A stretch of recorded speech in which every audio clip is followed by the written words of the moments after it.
이전에도 계셨고 또 지금도 계시고 장차 오시리 곧 그리스도 예수의 은혜와 평안과 소망이 이웃과 함께 울고 또 이웃과 함께 즐거움의 기쁨을 살아가는 성동중앙교회 성도님들에게 가득하기를 소망하며 인사드립니다.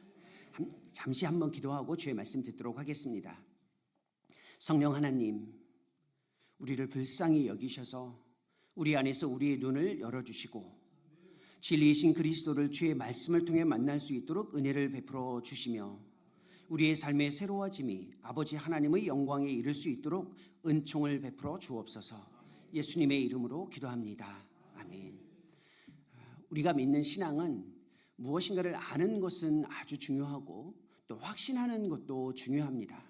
그래서 무엇인가를 잘 알려고 하고 확신하는 것도 중요한데 더 중요한 것은 삶의 방식으로 신앙을 드러내는 것입니다. 우리의 삶의 모습이 신앙으로 드러난다는 것은 우리의 삶의 관계의 방식을 그리스도께서 원하시는 대로 살아가는 것입니다. 그래서 신앙을 이렇게 정의할 수 있습니다. 믿음의 대상이신 그리스도와의 관계를 구축하는 과정과 방식을 신앙이라고 이야기합니다. 관계를 구축하는 것은 우리에게 아주 큰 축복입니다. 성경에는 세 가지의 축복을 이야기하고 있죠.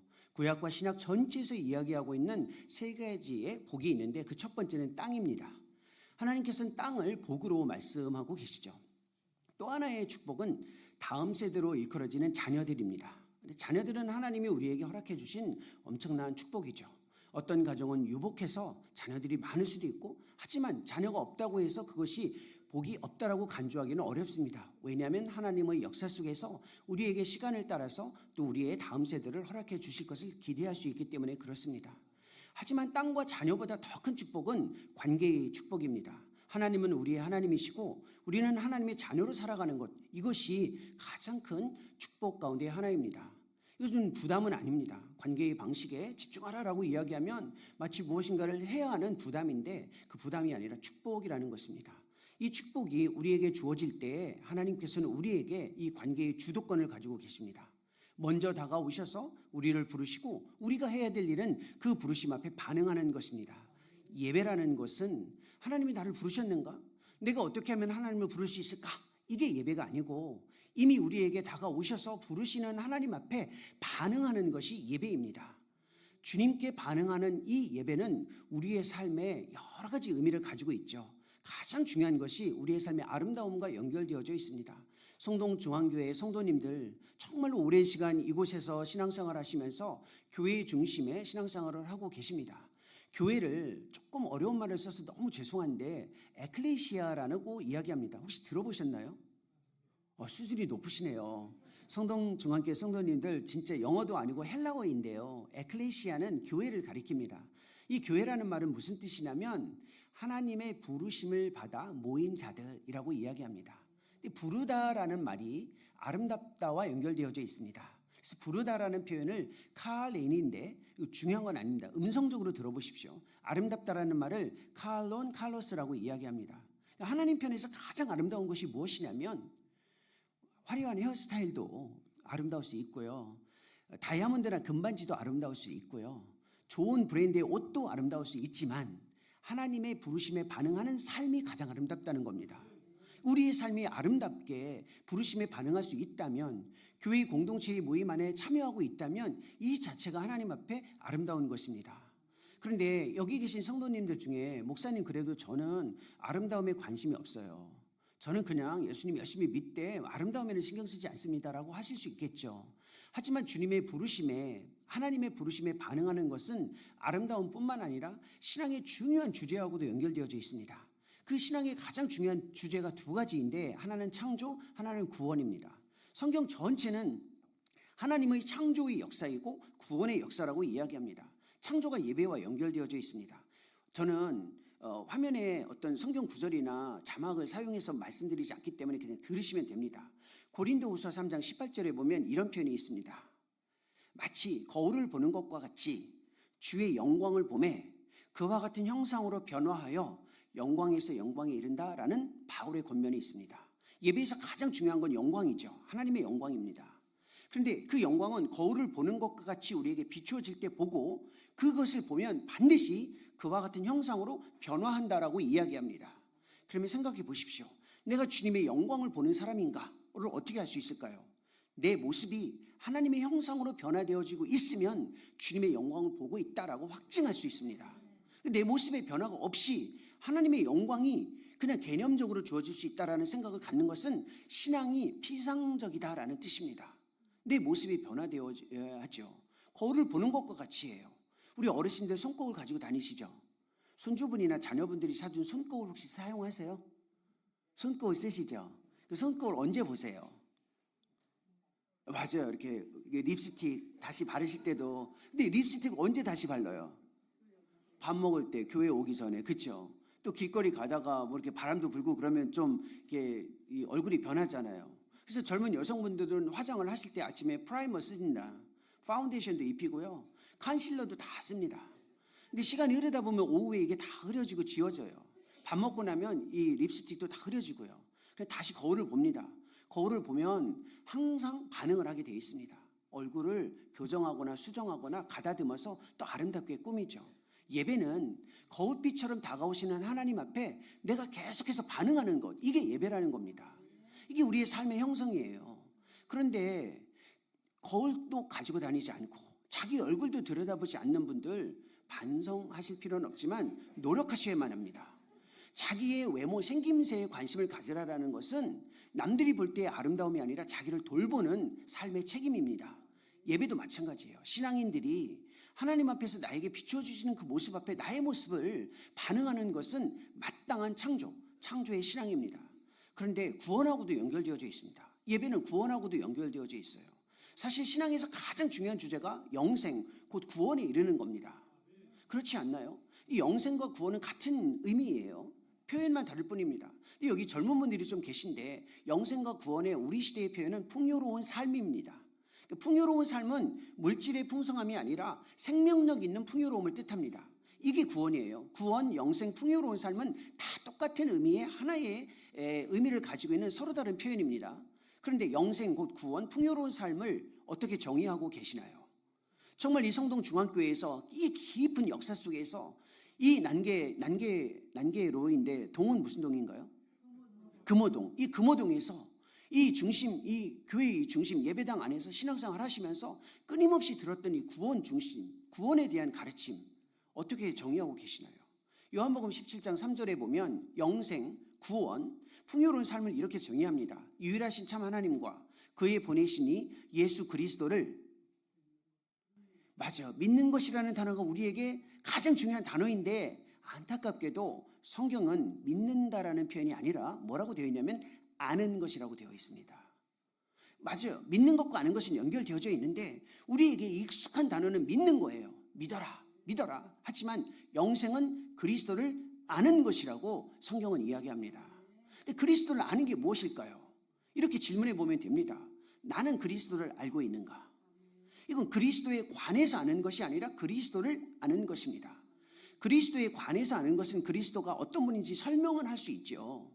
하지만 그리스도를 안다라는 것은 직접 관계 안에서만 알아가는 겁니다.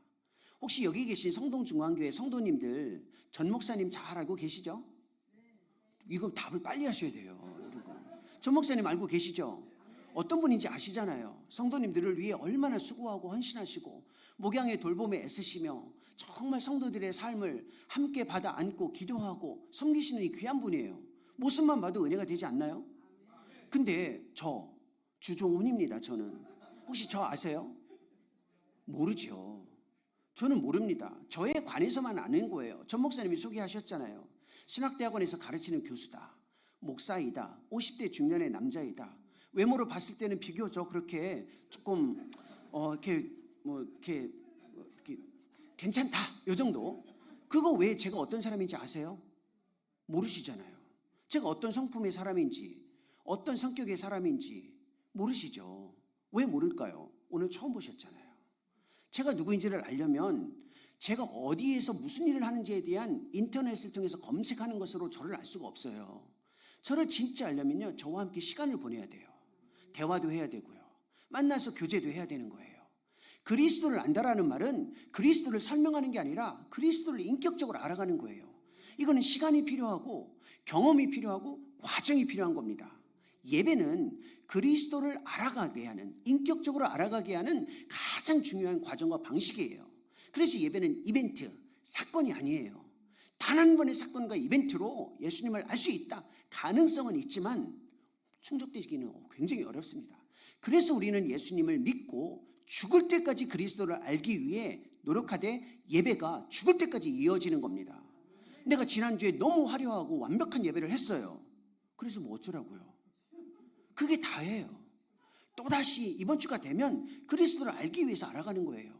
결혼하신 분들 배우자 있으시죠? 얼마나 잘 알고 계십니까? 눈빛만 봐도 아시죠? 어쩔 때는 미웠다가, 어쩔 때는 사랑스러웠다가, 어쩔 때는 받아줄만 했다가, 어쩔 때는 그냥 쳐다보기도 싫을 때가 있잖아요. 그게 인격적인 알미예요. 내가 원하는 것 하나에만 집중해서 그 감각적 만족을 이끌어내는 게 아는 게 아니고요. 모두를 받아들이는 게 인격적으로 알아가는 겁니다. 확실하게 말씀드릴까요? 저는 결혼한 지 30년이 넘었습니다. 사실이에요. 제 30년 동안 제 아내를 알고 있는데 연애 기간 합치면 31년이 넘습니다. 눈빛만 봐도 무슨 생각하는지 알아요. 뒷모습만 봐도 알아요. 그런데 한 번 혼나고 나면요, 일주일 동안 말을 못 하겠어요. 어떻게 다가가야 될지 모르는 거예요. 그래도 저는 제 아내를 사랑합니다. 이게 인격적으로 알아가는 거예요. 내가 만족스러워하는 하나의 영역에 집중하는 게 아니라 삶 전체를 받아 아는 거예요. 그리스도를 알아가는 게 무엇입니까? 내가 원하는 것 외에 찾아오실 수도 있지만 그렇지 않은 모습도 있고요. 때로는 그리스도를 알고 있지만 너무나도 막연하고 막막할 때가 있지 않나요? 어쩔 때는 감정에 겨워서 막 복받쳐 오르는 기쁨과 감사도 있지만 어쩔 때는 섭섭함도 있어요. 이게 그리스도를 인격적으로 알아가는 겁니다. 예배는 이렇게 우리의 삶을 아름답게 하고 창조의 하나님의 형상을 구현하며 우리의 구원을 이루어가기 위한 가장 중요한 실천이에요. 우리가 오늘 읽은 이사야서 6장의 이 말씀은 우리의 이 예배, 우리에게 다가오시는 하나님 앞에 반응하기 위한 가장 성경적인 가르침을 제시해 주고 있는 본문 중에 하나입니다. 이 말씀을 통해서 우리가 어떻게 정말 추수감사 시즌 그리고 한 해를 마무리하며 성동중앙교회가 좀 더 건강하고 역동적인 예배 공동체가 되어 이 예배를 통해 우리의 삶이 좀 더 하나님 안에서 새로워질 수 있기 위한 성경의 가르침을 배우고 삶이 새로워질 수 있기를 소망합니다. 이 본문에 보면 처음 1절 우리가 교차로 교독에서 읽었습니다. 그래서 전 목사님이 먼저 읽으셨기 때문에 이렇게 주의 깊게 이렇게 안 들어올 수도 있기 때문에 다시 한번 보셔야 돼요.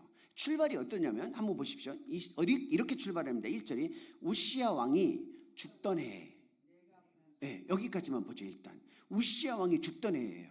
그 우시야 왕이 죽던 해에 하나님이 이사야, 여기서 내가는 이사야거든요. 이사야가 하나님이 보여주시는 예배를 보는 겁니다. 그럼 여기서 질문이 하나 있어요. 그 질문은 뭐냐면 우시야는 하나님을 예배하지 않았는가? 예배를 했는가? 왜 우시야가 죽을 때까지 하나님이 기다렸다가 이사야에게 지금 하나님이 원하시는 예배를 보여주느냐는 거예요. 우시야 왕이 죽을 때까지. 자, 그러면 질문을 좀 드리겠습니다. 하지만 우리 권사님들 답변 잘 하시는데 답 꼭 하지 않으셔도 돼요. 저는 질문만 하고 생각만 하시면 됩니다. 저는 답을 구하지 않아요. 왜냐하면 아는 질문도 이렇게 대놓고 물어보면 부담돼요. 그렇죠? 집사님이신가요? 장로님. 죄송합니다, 장로님. 제가 이렇게 아무것도 모르는 거예요. 이게 집사님인지 장로님인지 뭐 형제님인지 그냥 잘 모르고 장로님. 장로님이 사실은 아는 질문이 주어져도 사실 부담스럽고요. 모르는 질문이 주어지면 더 부담스러운데 제가 부탁을 드리고 싶은 건 질문만 들어주시면 돼요. 답은 하지 않으셔도 돼요. 생각만 하십시오. 우시야 왕은 하나님을 예배했을까요? 안 했을까요? 맞아요. 생각만 하시면 됩니다. 답을 알려드릴게요. 우시야는 하나님을 예배했어요. 했는데 문제는 뭐냐면 자기가 원하는 대로 예배한 거예요. 예배에서 가장 중요한 건 내가 예배를 했느냐 하지 않았느냐가 아니에요. 나 오늘 예배했다. 이게 하나님의 관심사가 아니에요. 그 예배가 하나님이 원하시는 예배이냐 하나님이 원하지 않는 예배이냐 이게 더 중요한 거예요. 그러니까 주일날 예배해야 된다. 틀린 말은 아닌데 그것으로 끝나버리면 이 예배가 참된 예배인지 거짓된 예배인지에 대한 관심을 갖지 않고 살아가기 때문에 힘든 거예요. 우리의 문제는 여기에 있습니다. 나 예배했다. 그래서 뭐 어쩌라고요? 나 예배했다. 이 말 하려고 이 자리에 앉아 계신 거 아니잖아요. 중요한 게 뭐냐면 참된 예배예요.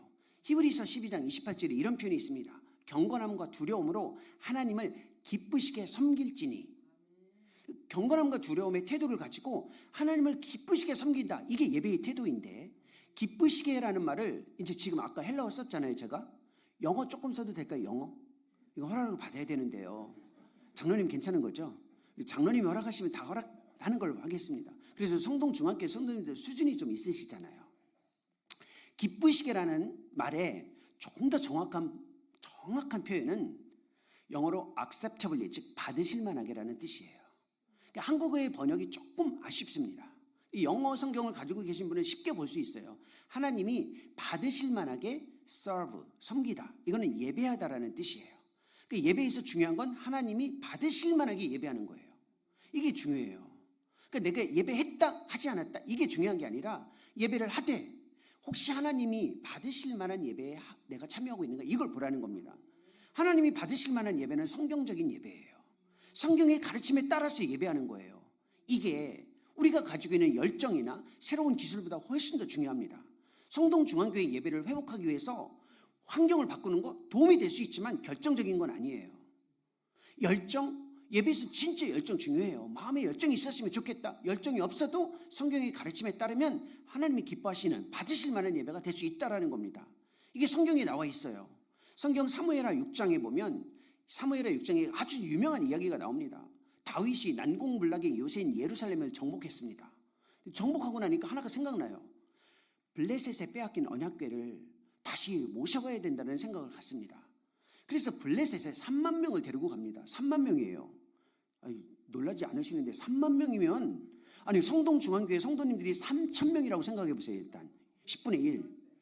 예, 3천 명의 10배예요. 3만 명을 데리고 가죠. 그 정도로 중요한 거예요. 언약궤 하나님의 임재예요. 그런데 언약궤를 매러 올라갔다가 거기서 새로운 뭘 봤냐면 수레를 봅니다. 그래서 언약궤를 수레에 싣고 가죠. 근데 잘 유명한 내용이에요. 나곤의 타작마당에 이르렀을 때 언약궤가 뛰기 시작합니다. 어떻게? 소가 움직여서. 그래서 언약궤가 뛴다라는 말 흔들렸다라는 말이에요. 그 옆에 누가 있었냐면 웃사라는 사람이 있었어요. 웃사람이 그 앞에 있다가 언약궤가 흔들리니까 손으로 맞아요. 손으로 잡았어요. 그래서 그 자리에서 죽었어요. 예, 이게 이 이야기입니다. 이 이야기 들어오셨죠? 그럼 물어보는 겁니다. 아니 우리 권사님이신가요? 뒤에 계신 분? 권사님이 이렇게 막 이렇게 손짓 해주셨는데 권사님이 물어요. 만약에 권사님이 그 자리에 계시면 권사님 어떻게 하실 것 같으세요? 그렇죠? 권사님 잡으시죠? 저는 몸을 날립니다. 저는 뭐 잡을 정도가 아니라 언약궤가 제 앞에서 흔들릴 거면 저는 제 몸을 날려서 그거 다 잡을 것 같아요. 그리고 우리 권사님과 저는요 죽는 거예요. 우리 둘은 잘 보십시오. 이게 무슨 뜻일까요? 하나님의 언약궤는 절대 수레에 실어서는 안 돼요. 어깨에 메고 정해진 사람이 메고 움직이는 거예요. 이게 성경의 방식이에요. 예배에서도 마찬가지예요. 새로운 기술, 블레셋의 신기술이잖아요. 이거는 수레예요. 아주 편하게 모실 수 있는 것. LED 스크린이 있어야 되고 좋은 악기가 있어야 되고 새로운 장비가 있어야 되고 음향시설이 바뀌어지면 하나님이 기뻐하시는 예배가 될 것이다? 도움은 되지만 결정적이진 않아요. 그러니까 다른 교회, 잘 되어 있는 교회, 뭐 시스템이 잘 되어 있는 교회 그런 데에 찾는데 너무 관심을 갖지 말라는 거예요. 도움은 될 수 있지만 결정적이진 않아요. 또 하나 손을 내밀잖아요. 우리 권사님이나 저나 우사나 세 사람의 공통점이 있어요. 우리 열정이에요. 열정적이에요. 우리 권사님 얼마나 열정적이십니까? 아시죠? 얼굴 뒤에 계셔서 안 보이시는데 이 권사님의 얼굴은 하나님을 향한 열정으로 가득 차 있어요. 저도 참 젊은 사람인데 권사님만큼 인생은 살지 못했지만 나름대로 예수님 믿고 열정적으로 살아가려고 애를 썼어요. 근데 하나님은요 열정을 은혜로 주시거든요. 근데 열정이 없을 때도 있어요. 그것 때문에 힘들어하지 말라라는 겁니다. 열정보다 더 중요한 건 성경의 방식이에요. 내가 열정이 없는 것 때문에 힘들어할 필요는 없어요. 우리 시대 예배의 가장 큰 아픔이 뭔지 아세요? 하나님을 예배하는데 내 마음속에서 막 열정이 나와야만 된다라는 부담감이에요. 때로는 열정이 없을 수도 있어요. 그래도 하나님의 방식대로 있다면 하나님이 기뻐 받으실 만한 예배가 된다는 거예요. 이 우시야 왕이 죽던 해라는 이 한 구절에 바로 그 하나님의 마음이 담겨져 있는 거예요. 내가 받을 만하게 성경의 가르침에 따라 예배해야 되는데 이게 왕이라고 해놓고 한나라의 왕이라고 해놓고 자리는 가지고 있는데 사람들이 불러주는 이름은 있는데 지멋대로 지가 원하는 대로 이렇게 다가온 우시야, 그때까지 하나님은 기다리신 거예요. 그리고 이사야에게 보여주는 겁니다. 하나님이 원하시는 예배를. 그런데 여기서 이 하나님이 원하시는 예배에 참여하고자 하는 마음의 동기가 이제 조금 주어지셨다면 이때 주의할 태도가 하나 있어요. 내가 어떤 예배자로 있는지 먼저 확인하는 겁니다. 이 이사야서 6장 1절부터 13절까지 이 긴 구절을 다 읽은 이유가 있어요. 이 본문 전체를 같이 봐야만 성경의 가르침에 따른 예배가 보여지기 때문에 그렇습니다. 이 본문 전체를 통해서 하나님이 원하시는 예배에 들어가기 위해 우리가 진짜 알아야 할 출발의 구절이 어디 있냐면 우시야 왕이 죽던 해에 진짜 예배자들은 어떤 예배자의 모습으로 있었는지를 확인하는 건데 그게 9절과 10절에 있습니다. 이 9절과 10절을 이해해야 우시야 왕이 드러냈던 예배의 방식에 참여했던 사람들의 예배의 모습을 통해 우리를 비추어 보고 하나님이 원하시는 예배에 들어갈 수 있기 때문에 중요한 구절입니다. 9절과 10절은 너무 중요하기 때문에 설명으로는 불가능하고 본문을 봐야 되는데 보십시오. 우리가 믿는 하나님이 이런 말씀을 하실 수 있는지 한번 생각해 보십시오. 9절입니다. 제가 읽겠습니다. 여호와께서 이르시되 가서 이 백성에게 이르기를 너희가 듣기는 들어도 깨닫지 못할 것이다. 이게 하나님이 하신 말씀이에요.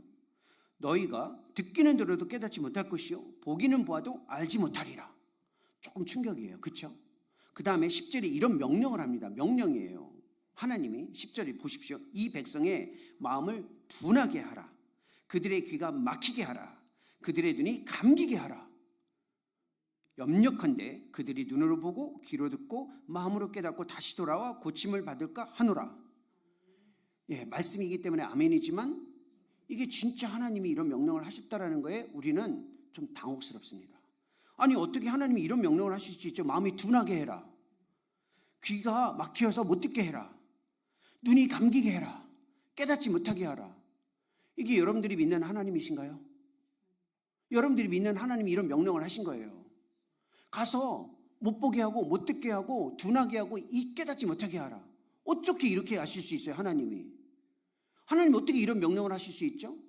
잘 듣고 주의 말씀 안에서 살아갈 수 있도록 네가 도와라 이렇게 해야 되는데 사람들을 다 봐도 못 보고 들어도 못 듣고 깨닫지 못하게 하라. 마음이 둔하게 하라.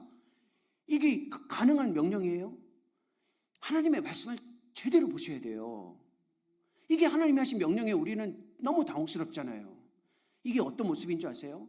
우리가 어떤 모습으로 있는지 먼저 확인하라라는 하나님의 절규예요. 언제까지인 줄 11, 12, 13절에 공통적으로 나오는 단어가 뭔지 아세요? 황폐할 때까지, 황폐할 때까지, 황폐할 때까지. 왜? 하나님의 애끓는 마음이에요.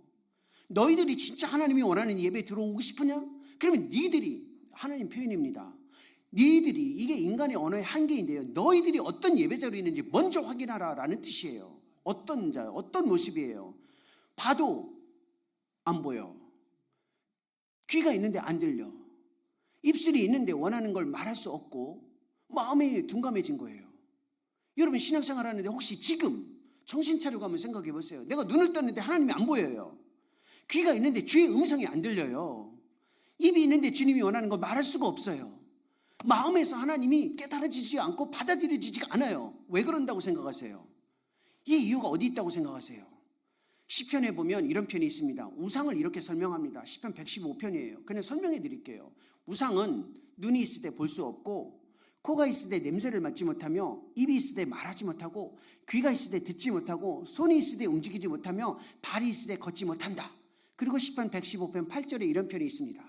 우상을 만드는 자들과 그것들을 의지하는 자들은 다 그와 같이 된다.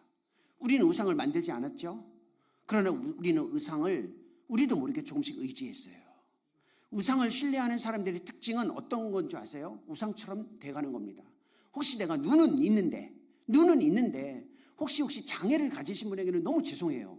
이 표현은 너무 죄송한데 우리가 눈을 뜨고 있는데 하나님이 안 보여. 귀가 있는데 주의 음성이 안 들려요. 입이 있는데 하나님이 원하시는 걸 말할 수가 없어요. 이게 뭐예요? 형태는 있는데 기능이 상실된 거죠? 이게 뭐예요? 하나님이 아닌 다른 것을 의지했기 때문에 주어지는 현상이에요. 영적인 무감각. 여러분들이 주님을 믿고 살아가면서 왜 눈을 떴는데 하나님을 못 보시는 거예요? 하나님이 안 보여서? 안 보여주기 때문에? 아니에요. 우리 영적인 무감각이 우리를 지배하고 있는 건데 이유가 어디 있는지 아세요? 우상을 만든 적은 없어요, 우리는. 그런데 우상을 의지한 겁니다. 우상을 의지하면서 살아왔어요. 뭐가 우상입니까? 황금송아지 출애굽의 우상이 우리 시대에도 있잖아요. 하나님을 위해서 뭔가를 이룬다고 딱 정해놓고 이거 이루기 위해 하나님을 수단화하잖아요. 내가 이루고 싶은 거, 내가 성취하고 싶은 거 먼저 정해놓고 그거 이루려고 예배하시잖아요. 그런 식으로 하지 말라라는 겁니다. 하나님을 수단화하지 말라라는 거예요. 황금송아지는 오늘날도 있어요. 하나님을 즐거워하고 기뻐해야 되는데, 하나님을 진짜 즐거워하고 기뻐하는 것이 예배인데, 내가 원하는 것을 먼저 정해놓고 그래도 예배하면 하나님이 도와주시겠지. 뭘 도와줍니까? 하나님이 뭘 도와줘요? 그렇게 다가오지 말아라 라고 이야기하는 거예요. 예배나 하나님을 수단화하지 말라라는 거예요. 황금송아지는 우리 시대에도 있어요.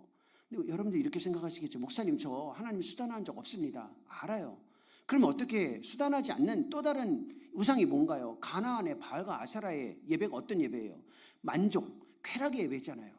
내가 그냥 내 만족을 위해서 예배하는 거, 불편함을 해소하기 위해서 예배하는 거, 불편할 수 있어요. 예수님 믿으면 불편할 수 있어요. 때로는 만족이 없을 수도 있어요. 아까 우리 찬양했잖아요. 고난과 고통도 주어질 수 있고, 전 목사님이 이미 예배 속에서 고난의 예배를 말씀해 주셨잖아요. 우리의 삶은 만족을 위해서 예수님을 이용하면 안 된다라는 겁니다. 근데 너무나도 많이 그렇게 예배를 하고 있는 예배자들의 모습을 하나님이 먼저 이야기한 거예요. 이제 성동중앙교회 성도님들, 하나님이 받으실 만한 예배에 대한 기대, 우리가 혹시 기울어진 우상의 예배에서 멀어질 수 있고 하나님이 원하시는 예배가 무엇인지를 이 본문을 통해서 생각해보고 우리의 삶을 새롭게 다졌으면 좋겠습니다. 하나님이 원하시는 예배의 진짜 출발은 1절에 이렇게 표현합니다. 우시야 왕이 죽던 해에 내가 본즉 주께서 높이 들린 보좌에 앉으셨는데 그의 옷자락은 성전에 가득하였고, 무슨 말이냐면 우리가 불러서 하나님이 오신 게 아니라 이미 하나님이 계신 곳에 우리가 들어가는 거예요. 예배의 출발입니다. 성경적인 예배. 예배는 하나님이 예배의 대상으로도 계시지만 예배의 주체로도 계시는 걸 인정하는 거예요. 하나님은 우리의 예배를 받으시는 분이기도 하지만 우리의 예배를 주도하시는 분이기도 해요. 우리를 초청하시는 분은 어떤 누구도 아닌 하나님이라는 거예요.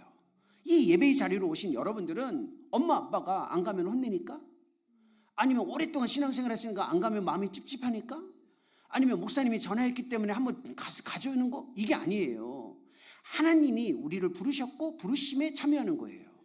예배의 출발이에요. 예배의 초청자는 하나님이세요. 그걸 인정하고 내가 하나님의 부르심을 받아서 예배에 들어온다. 그래서 성동중앙교회 예배당 안으로 들어올 때마다 이걸 확신하셔야 돼요. 나를 부르신 이는 하나님이시다. 하나님이 나를 부르신다라는 거예요. 그런데 여기까지는 괜찮아요. 하나님이 나를 부르셨다. 이게 어떤 의미를 가지고 있는지를 아셔야 돼요. 하나님이 나를 부르셨는데 문제는 다른 사람도 부르신다는 거예요. 개인의 예배가 아니라 공동체가 함께 예배해야 되는 이유가 여기에 있어요. 하나님은 모두를 부르세요. 여기까지도 마음이 괜찮은데 문제는 뭐냐면 하나님이 나를 부르셔서 왔어요. 하나님이 또 다른 누군가를 부르셔서도 왔어요. 근데 문제는 어디에 있냐면 쟤도 하나님이 부르셨다고? 이거예요. 아니 어떻게 쟤를 불렀지? 어떻게 저런 사람을 불렀지? 하나님이 부르셨다라는 이 신앙을 받아들인다라는 말은 나와 다른 사람도 하나님이 부르실 수 있다는 걸 인정하라는 거예요. 교회의 가장 건강한 교회의 모습이 어떤 모습인 줄 아세요? 비슷한 사람이 많아지면 교회는 건강해지기 어렵습니다. 서로 다른 사람들이 같이 함께 하나님의 부르심에 참여할 때 가장 건강한 공동체가 될 수 있고 가장 좋은 예배가 될 수 있어요. 이게 하나님이 원하시는 거예요. 그러니 훈련을 하셔야 돼요. 예배에 하나님이 나를 부르셨을 뿐만 아니라 또 다른 누군가를 부르셨는데 내가 좋아하지 않고 내가 마음에 들지 않고 내가 불편해하는 사람도 하나님이 부르셨다는 걸 인정하고 그걸 직면하는 거예요. 교회에서 비슷한 사람, 어울릴 만한 사람, 나랑 친한 사람이 있는 것도 중요한데 그렇지 않은 사람도 있을 때 놀라지 마세요. 그리고 받아들이세요. 우리 시대의 가장 큰 예배의 걸림돌이 뭔지 아세요? 하나님이 우리를 부르실 때 이걸 보는 겁니다. 근데 못 보는 거예요. 나랑 같은 사람에게만 익숙하니까. 나와 다른 사람을 인정하지 못하니까 우리의 삶이 어떤 방식으로 주어졌습니까? 진영 논리에 빠졌잖아요. 나랑 조금이랑 다르면 무조건 분노해요. 무조건 싫어해요. 나랑 다르면. 하나님은 나랑 다른 사람도 부르세요. 성동교회는 어린 아이들부터 어르신까지, 그 다음에 지리뿐만 아니라 여러 가지 삶의 배경과 여건이 다른 사람들이 생각보다 많이 있어야 돼요.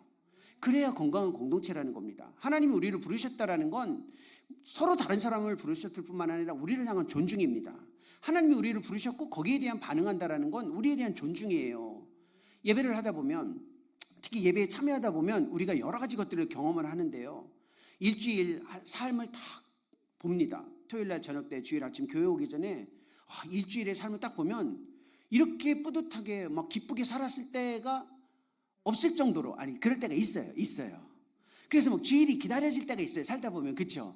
야, 이 정도 내가 이렇게 멋지게 살았다니, 이런 때가 있는데 반대도 있어요.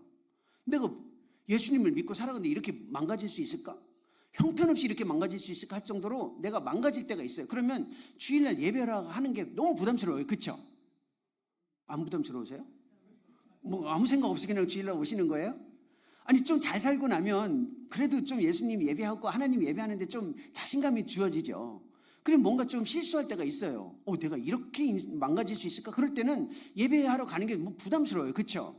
둘 다 문제예요. 둘 다 문제예요. 왜 그런지 아세요? 기준이 자기에게 있잖아요. 내가 조금 괜찮게 살면 하나님이 받아주실 거다라고 생각하는 것, 내가 조금 망가진 것 같으면 하나님이 나를 내치실 것이라고 생각하는 것, 이게 하나님을 오해하는 거예요. 하나님은 단 한 번도 우리를 조건으로 우리를 받으시는 걸 판단하신 적이 없어요. 네가 좀 잘 살아서 괜찮아서 내가 기쁘게 받고, 야, 너 인생이 왜 그 모양이니? 너 이렇게 망가졌니? 너 인생이 왜 그래 지금?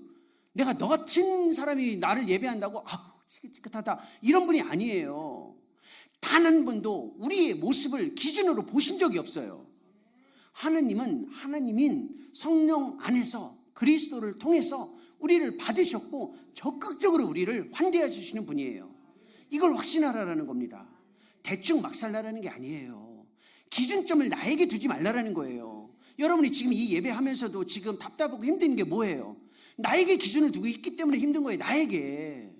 내가 기준이 돼버리니까 조금 괜찮은 것 같고 조금 불편한 것 같은데, 모든 기준을 내려놓으시고 하나님이 단 한 번도 나를 기준으로 보신 적이 없어요. 하나님의 은혜의 기반을 두고 우리를 받으신 거예요. 이 확신 있게 용기 있게 달려가라는 거예요. 그러면 무엇이 보이냐면 하나님의 거룩하심이 보여요. 그래서 주일 공예배가 딱 이루어질 때 하나님의 부르심을 확신하기 위한 가장 중요한 순서 앞부분에 하나님을 향한 찬양, 경배가 들어갑니다. 그래서 주일 공예배 때 경배가 들어가는 걸 이 3절에서 이렇게 표현합니다. 3절이에요. 우리 같이 한번 읽어볼까요? 3절 같이 읽겠습니다. 서로 불러 이르되 거룩하다 거룩하다 거룩하다 만군의 여호와여 그의 영광이 온 땅에 충만하도다 하더라. 이거는 하나님이 우리를 부르셨을 때 그 직면한 하나님을 향한 첫 번째 반응이에요.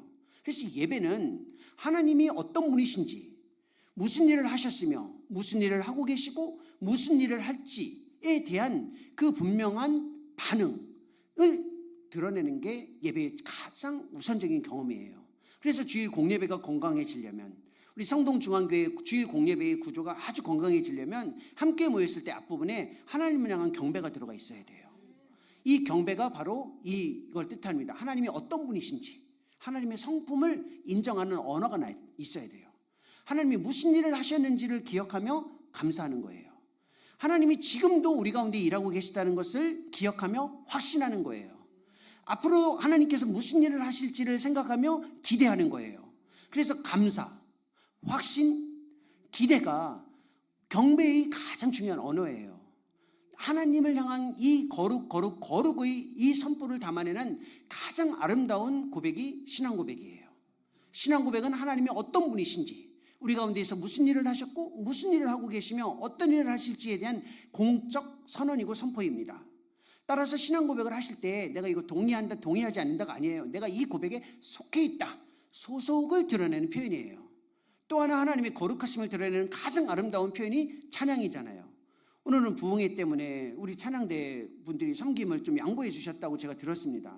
근데 사실 이 찬양대는 하나님을 향한, 하나님이 어떤 분이신지, 무슨 일을 하셨고 무슨 일을 하고 계시며 무슨 일을 하실지에 대한 하나님을 인정하는 고백의 반응이에요. 예배에서의 모든 찬양은 반응입니다. 이 반응이라는 말을 들으셔야 돼요. 잘 들으셔야 돼요. 찬양은 하나님을 감동하기 위한 수단이 아니에요. 조건이 아니에요. 오해하시면 안 됩니다.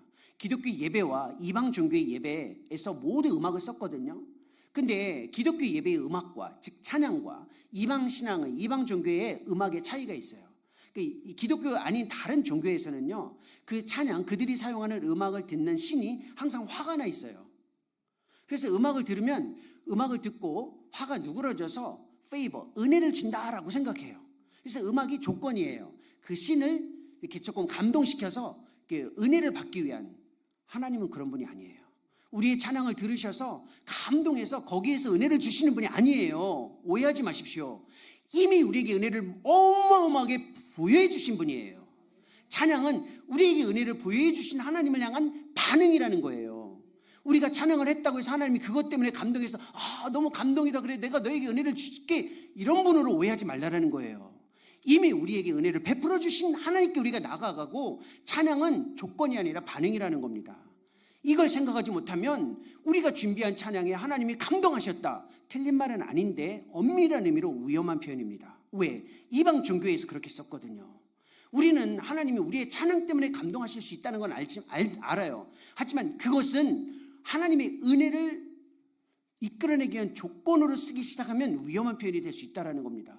그래도 최대한 성동중앙교회 성도님들은 이 건강한 이 찬양의 신앙을 가지고 실천해 주실 수 있기를 부탁드립니다.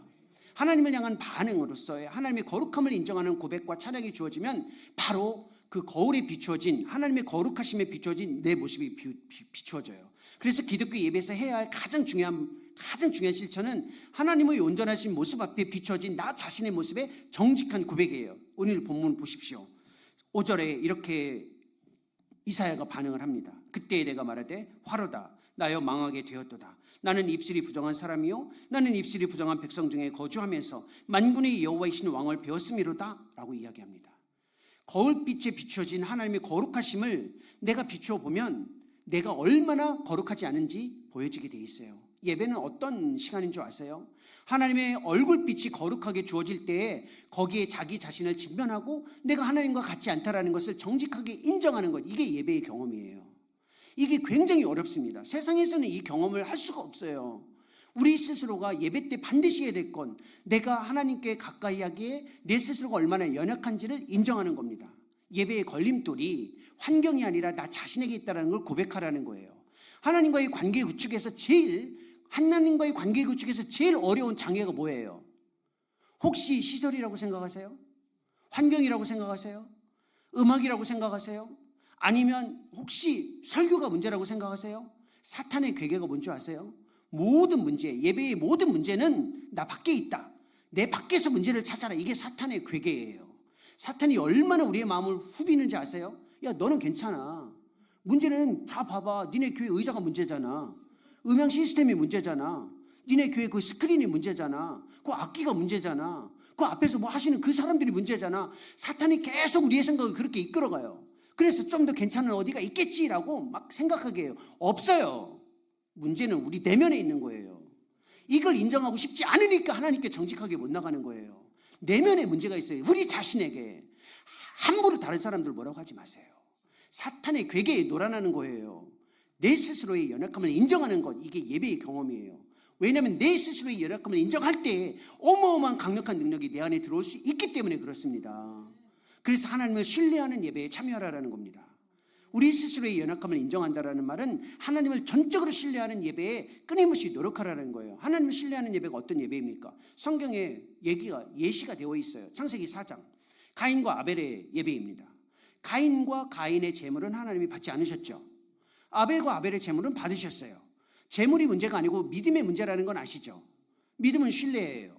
그러면 가인과 아벨, 여기서 이제 잊어버릴 만하면 질문이 주어지는데 또 질문이 주어집니다. 생각만 하십시오. 답변을 하시면 조금 당혹스러울 수 있으니까. 가인은 하나님을 신뢰했을까요? 맞아요. 답변하지 않으시기를 잘하신 겁니다. 가인은 하나님을 신뢰했어요. 아벨도 하나님을 신뢰했어요. 문제는 신뢰의 정도가 다른 겁니다.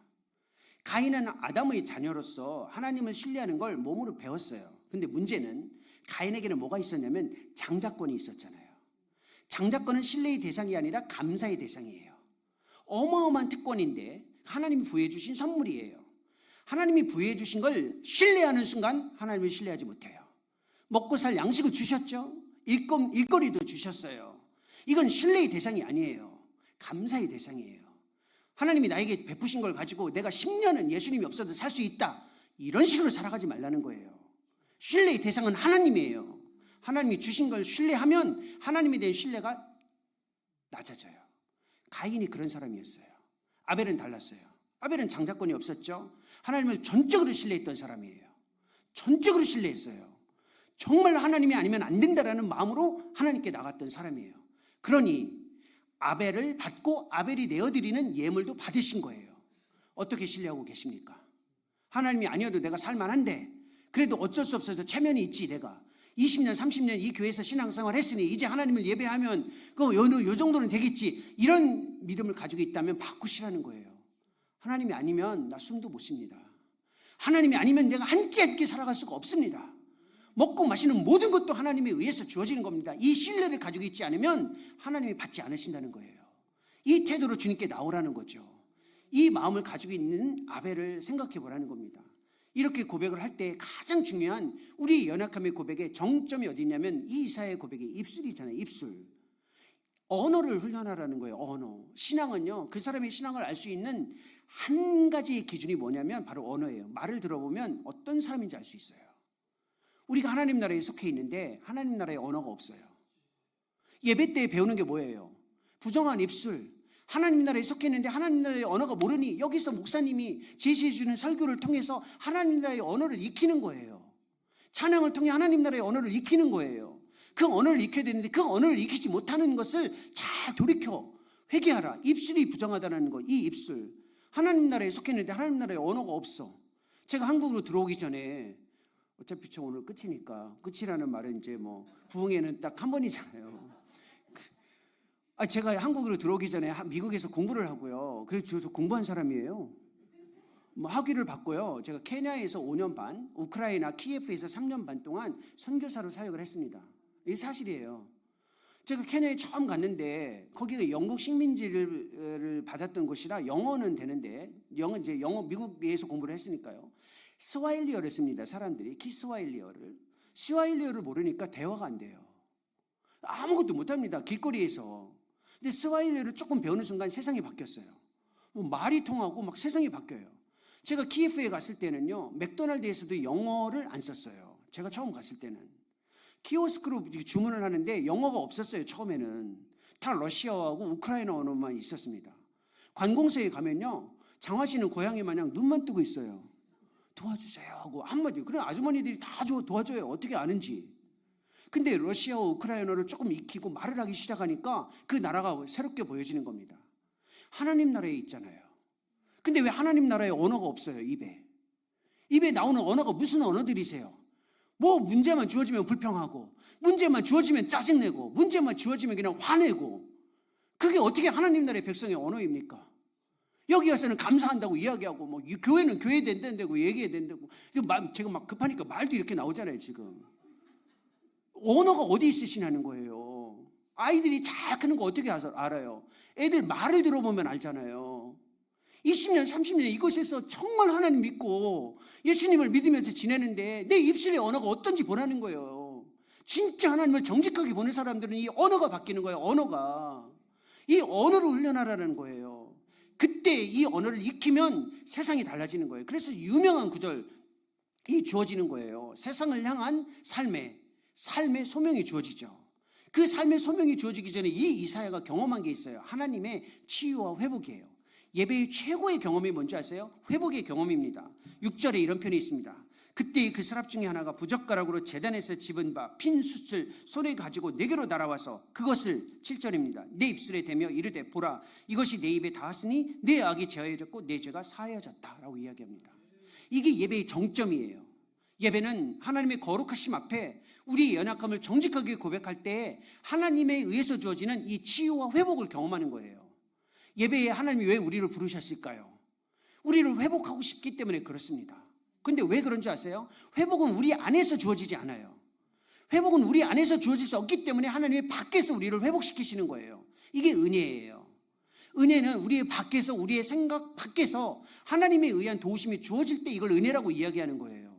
하나님의 관심이 어디 있는 줄 아세요? 회복이에요. 하나님의 관심이 회복이기 때문에 예배로 우리를 부르신 거예요. 너 오나 안 오나 이거 보려고 부르시는 게 아니에요. 우리를 회복시키고자 하시는 이 초청이에요. 근데 왜? 하나님이 회복시키지 못할 대상이 없다는 걸 보여주고 싶으신 거예요. 왜 그러실까요?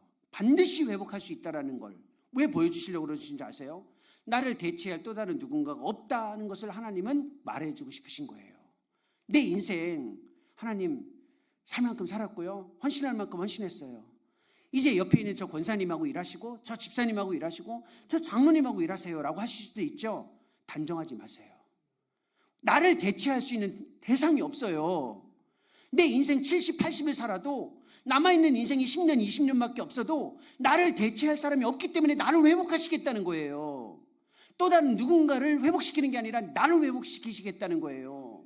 우리 어르신들도 계시고 젊은 분들도 계십니다. 망가질 만큼 망가질 수도 있고요, 실수할 만큼 실수할 수도 있어요. 그래도 끊임없이 용기를 내서 이 예배당으로 들어오시면 하나님이 주시는 회복을 경험하는 거예요. 그 능력보다 더 큰 건 없다라는 걸 경험하라. 그래서 예배의 자리로 초청하는 거예요.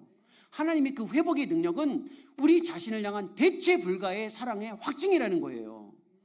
얼마나 망가졌어도, 얼마나 형편없어도 하나님은 포기하지 않으십니다. 보십시오. 아담 망가졌을 때 어떻게 하셨어요? 아담 만들자마자 망가졌잖아요, 권사님. 그렇죠? 하나님이 아담을 만드는데 얘가 망가졌어요. 우리의 조상인데 가장 쉬운 방법이 뭐예요? 너 됐다, 새로 만들자. 이게 가장 쉬운 거잖아요. 전능하신 하나님이 그렇게 안 하셨어요. 망가진 아담을 회복하는 데 집중하셨어요. 이걸 자신에게 받아들이세요. 내가 아무리 망가져도 나를 대체할 사람이 없어요. 그래서 하나님은 우리를 회복하시는 데 관심이 있어요. 용기를 내십시오. 우리가 안 하면 다른 누가 하겠지? 아니에요. 성동중앙교회가 해야 될 일이 있어요. 그래서 하나님이 이 교회를 포기하지 않으시는 거예요. 눈으로, 우리의 생각으로 판단하지 마십시오. 절대적으로 하나님이 잡고 계시는 이 대체 불가의 은혜를 이 공동체에서 받아들이는 겁니다. 그리고 세상을 향해 주여 내가 여기 있사오니 나를 보내소서라는 이 유명한 구절을 가지고 살아가는 거예요. 이게 이사야에서 6장 8절은 진짜 유명하잖아요. 주여 내가 여기 있사오니 나를 보내소서. 이게 바로 예배와 연결된 거잖아요. 우리는 이거를 언제요? 수련회 때 막 성경학교 때 티셔츠 만들어가지고 앞뒤 새겨가지고 입고 다녔지 옛날에. 지금은 잘 안 하죠. 그런 거 써야지 옷을 안 입으니까. 우리 옛날에 성경학교 때 입고 다녔잖아요, 장로님. 그렇죠? 주여 내가 여기 싸우니 나를 보내소서. 기도원 가가지고 얼마나 이거 고백을 했습니까? 이게 무슨 뜻이에요? 이 세상에서의 삶은 공동체에서 경험한 모임과 말씀의 회복의 연장이라는 거예요. 이제 주일 예배가 곧 끝납니다. 오늘따라 저분은 왜 이렇게 늦게 끝나지? 지금 언제 끝나려고 하나? 지금 먼저 막 생각하고 계시잖아요. 12시면 끝나던 예배가 지금 아직 설교도 안 끝나고 있으니 어떻게 할까 걱정하시는데 곧 끝납니다. 끝나고 나면 이런 생각을 가져요. 오늘 예배가 길었어. 이제 자유다. 이러는 순간 무너지는 거예요. 이 세상의 삶은 모임에서 들은 언어와 회복의 은혜를 그대로 살아가는 파송의 의미가 있어요. 그러니까 주일 예배의 모임이 끝나면 이 세상은 자유다가 아니에요. 내가 주일날 우리 목사님께서 말씀해 주신 그 이야기와 우리가 함께 고백했던 찬양의 언어를 내가 삶으로 살아가야 하는 또 한 주에 그 삶의 소명을 받았구나 하고 파송돼서 가는 거예요. 그게 부엌일 수도 있고 직장일 수도 있고 학교일 수도 있고 길거리일 수도 있고 양로원일 수도 있어요. 그게 어디든지 파송돼서 가는 거예요. 내 인생이 이렇게 됐는데 저는 선교사도 아닌데 아니에요. 파송이에요. 그래서 항상 생각하셔야 돼요. 모임이 없이 파송의 의미는 없어요. 모임이 중요한 이유는 뭐예요? 그 모임에서 경험한 회복의 은혜를 삶과 연결시키는 겁니다. 그래서 히브리서 10장 25절에 이런 표현이 있습니다. 모이기를 패하는 어떤 이들의 습관을 주의해라. 이게 무너지면 세상의 의미는 아무것도 없어요. 모임이 출발이거든요. 근데 모이기를 패하는 그 습관은 뭘까요? 안 모이는 습관이 아니에요. 모이기는 모여요. 그 모이기를 패하는 그 습관은 어떤 습관이었냐면 히브리인들에게 경고한 게 뭐냐면요. 그 당시에 사람들 중에 어떤 습관을 가지고 있는 사람이 있었냐면 중요한 일이 있을 때만 오는 거야. 아주 뭔가 중요한 일이 있을 때만, 중간고사 앞두고 뭔가 중요한 걸 결정해야 되는데 하나님의 뜻을 구할 때만 와요. 그렇지 않을 때는 안 와. 이게 무슨 신앙이에요? 이게 무속이잖아요. 무당이잖아요. 무당. 그 무당 찾아가 다니는 사람들 주변에 있으신데 한번 보세요. 언제 가나? 매주일날 가나요? 매주 가나요? 정기적으로? 아니에요. 중요한 일이 있을 때만 가서 물어봐요. 무당한테. 하나님은 그렇게 생각하지 말라는 거예요. 예배는 정기적으로 고정된 시간, 장소에서 규칙적이고 반복적으로 주어지는 습관이에요. 어떤 의미가 있든 없든 그건 우리가 알 수 없는데, 정해진 시간 참여한다라는 말은 내가 나의 필요에 의해서만 하나님을 예배하는 게 아니라 하나님이 정해진 시간과 장소에 들어가서 내 삶을 훈련하는 거예요. 이게 모이기를 패하지 않는 습관이에요. 오늘은 내가 예배 안 해도 이 정도는 괜찮을 것 같다. 내가 오늘 예배하지 않으면 내가 이게 중요한 사안이 있는데 요거 이번 주에 하나님한테 혼낼 것 같다. 이런 식으로 생각하는 순간 하나님을 무당으로 생각하는 거예요. 그렇게 하지 마십시오. 정해진 시간, 정해진 방식에 의해서 의미가 있든 없든 참여해요. 그 안에서 주어지는 회복의 은혜를 삶에서 드러내는 방식이에요. 하나님은 이야기하고 같이 기도하죠. 이게 얼마나 중요한지 아세요? 모임에서 하나님을 향한 반응과 삶에서의 하나님을 향한 반응에 일관된 태도를 갖는 것. 아모스서에서 이런 표현을 합니다. 진짜 아모스서 5장 21절에 이런 표현이 있어요. 내가 너희가 절기를 따라 성회로 모이는 것을 좋아하지 않는다라는 표현을 합니다. 아니, 코로나 때 우리가 모이지 못해서 얼마나 힘들었습니까? 근데 절기, 시간의 리듬을 따라 성회, 거룩한 모임도 하나님이 싫어하신대요. 조금 충격이죠. 갑자기 22절에 이런 표현이 있습니다. 너희가 번제, 소제, 화목제로 나에게 예물을 드려도 내가 안 받겠다. 나의 땡큐지 이거예요? 내가 열심히 수고해서 내는 거 11조 뭐 선교원금 너무 아까운데 안 받으신다고? 감사하네요. 이렇게 할 수 있어요? 좀 당혹스럽잖아요. 이 5장 23절이에요. 아모스 이런 표현이 있습니다. 너희가 화려한 악기로 나에게 연주를 하고 찬양을 해도 내가 안 듣겠다. 보세요. 여기 뭐 드럼, 좋은 악기 다 있잖아요. 이걸로 연주해도 안 들으시겠대요. 당혹스럽지 않나요? 5장 24절에 이렇게 이유를 이야기합니다. 정의, 공의를 강처럼 물처럼, 물처럼 강처럼 흐르게 하지 않았기 때문에 안 받겠다. 이게 무슨 뜻일까요? 똑같은 하나님을 모임에서는 하나님을 인정하면서 삶의 자리에서는 하나님을 안면몰수하는 이중적인 태도를 하나님이 제일 싫어하신다는 겁니다. 모임에서의 예배의 경험과 삶에서의 하나님을 향한 예배의 경험을 일치시키라는 겁니다. 여기 금호동에서 제일 가까운 전철역이 어디예요? 신금호역이요? 신금호역에 일주일 후에 아니면 다음 주 한 토요일쯤에 우리 장로님을 제가 신금호역에서 한번 만나요. 한번 생각해 보세요.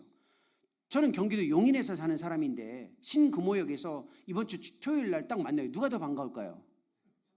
그렇죠. 장로님이 더 반갑죠. 왜냐하면 저는 저 용인에서 사는 사람이고 장로님이야 이제 교회 이쪽에 익숙하잖아요. 그래서 이분이 지난주에 주일날 뭐 막 시간도 길게 쓰면서 막 설교도 막 지루하게 했는데 그래도 나름대로 막 열심히 뭔가를 한 것 같은데 반가우시겠죠. 신금호역 1번 출구에서 이번 주 토요일날 길을 가다가 자꾸 만났는데 장로님을 보고 그냥 지나갔어요. 제가. 그럼 장로님이 어떻게 생각하실까요? 저를. 아이고 그런 분이 아니에요. 장로님 모르셨구나. 장로님은 우리가 생각하는 그런 분이 아니에요. 장로님 뭐라고 생각하시냐면 저 주목사님이 나를 못 보셨겠지 하고 넘어가실 분이지 섭섭했을 분이 아니에요. 그 이후리 장로님이 그렇게 생각하신다고요. 그런데 한 10분 후에 다시 되돌아오는 길에 또 봐요. 근데 이번에는 제가 장로님 얼굴을 쫙 계속 찾아보면서 가요. 야, 이분이 장로님이신데. 근데 가까이 와서 얼굴을 보고 그리고 지나가요. 그럼 두 번째, 이때는 이 장로님이 저를 어떻게 생각하실까요? 바로 그 생각을 하는 겁니다. 야, 저 인간은 저런 인간이구나. 야, 저게 목사이고 교수인데 성도들 앞에서 말씀 전하고 그럴 때는 그렇게 뭐 하나님 앞에서 뭐 친한 척하고 뭐 정중한 척 하더니 길거리에서는 그렇게 언급해놓고 안면몰수하고 지나가더니 주종훈이라는 인간이 어떤 인간인지 나 판단 유보하겠다. 저 사람이 진짜 누군지 모르겠다. 이게 장로님의 정상적인 반응이에요.